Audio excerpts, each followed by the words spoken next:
Well, Nigeria have looked the part so far at AFCON, but will they have enough to get past Tunisia in the knockout phase? A man who has seen it all is former Nigeria goalkeeper Greg Etafia, who joins us now via Zoom for more. Good afternoon, Mr. Etafia. Great to chat to you again this afternoon. Is Nigeria's objective in AFCON clear enough for all to see, having won all three of their Group D matchups? Yeah, definitely. Good afternoon, Arthur. It has been great tournament so far for Nigeria. The expectation was high before they left Nigeria, but although the coach, Bwakanawa, that prepared the team, couldn't take them along because a lot of Nigerians, they were not happy with the football they were playing.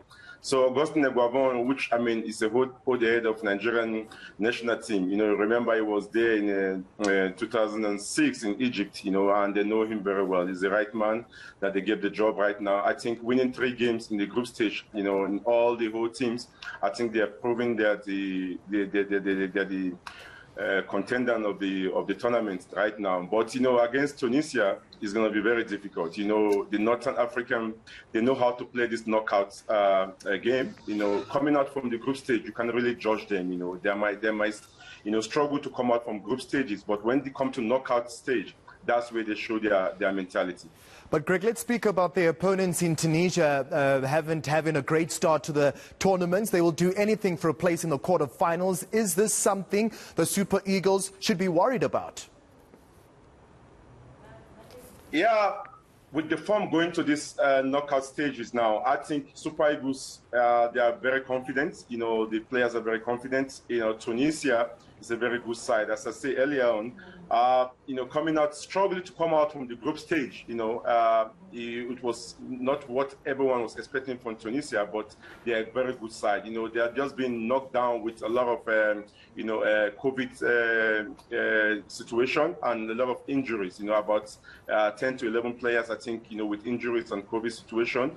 I think they will not be having those players, in terms of the game tomorrow. But I feel they are still a strong side, and I think with the Super Eagles team and the young players, and if you see the last game they played in the group stages, and there was a lot of changes, about 6 changes, and there was no difference. I can see them, with a lot of depth. I can see Super Eagles winning this one against Tunisia.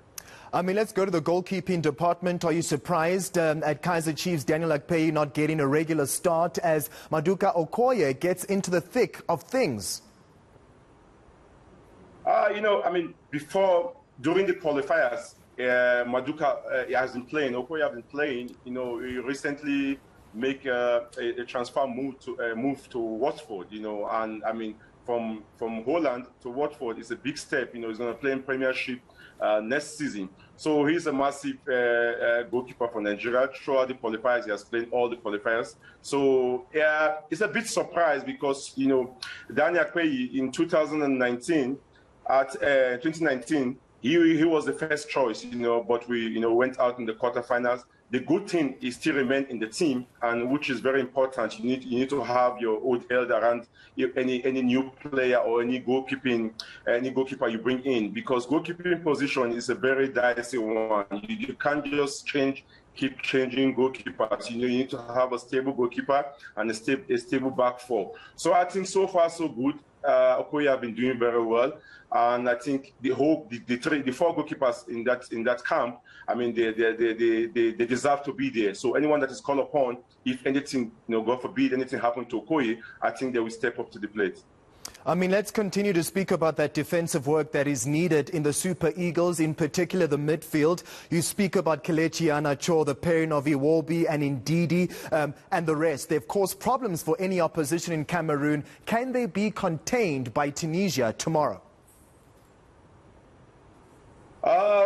Yeah. It's going to be very difficult for Tunisia in terms of the attacking power the Nigerian team have.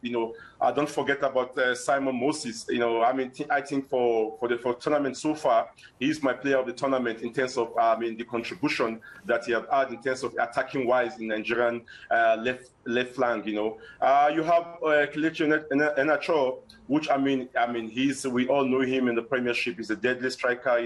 He has had about 6 shots on target and he has scored 1 so far and assist. So I think for me, yeah, it's a good fit for the team. You know, the team is balanced. You have Ndidi, you know, for me, is one of the best player in terms of the midfield in the Nigerian team, and he has done a lot of work protecting the back four and helping to initiate the attack forward for the likes of Kelechi, Victor, Moses, Simon, to able to play with freedom, you know. So I mean, the team is balanced. You don't forget Orebo, the one from Rangers. I think he is one of the good players in the team too, because if you see the Nigerian midfield, there's a left footer and the right footer in the midfield, which is balanced. I think for me, the coach have selected throughout the 3 games, he has selected the right team that executes, you know, all the 3 games, the winning, the one they have gotten so far. I think he has done well so far. But as we always say, knockout stage is a one-off team,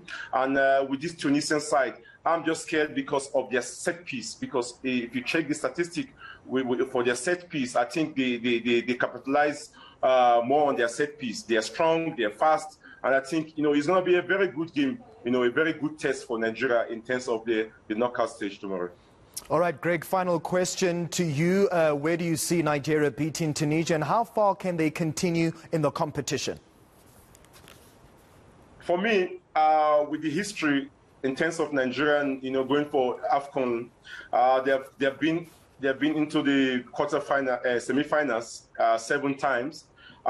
For me, I'm looking one step ahead. I think they're gonna go to the finals. If you look at the whole tournament right now, and if you look at the teams that all play at the moment, I think Nigeria is a standout team for me, because in defense and attacks they have produced super performance. So I think they're gonna beat Tunisia tomorrow, but it's gonna be hard. You know, football is about 90 minutes and it's a knockout game. You know, you don't want it to drag into extra time. That's the only, you know, situation Nigeria need to avoid, because, you know, in North Africa they know how to manage the game. So Nigeria need to score early, but I think Nigeria is going to win this one and they're going to reach the final in this tournament.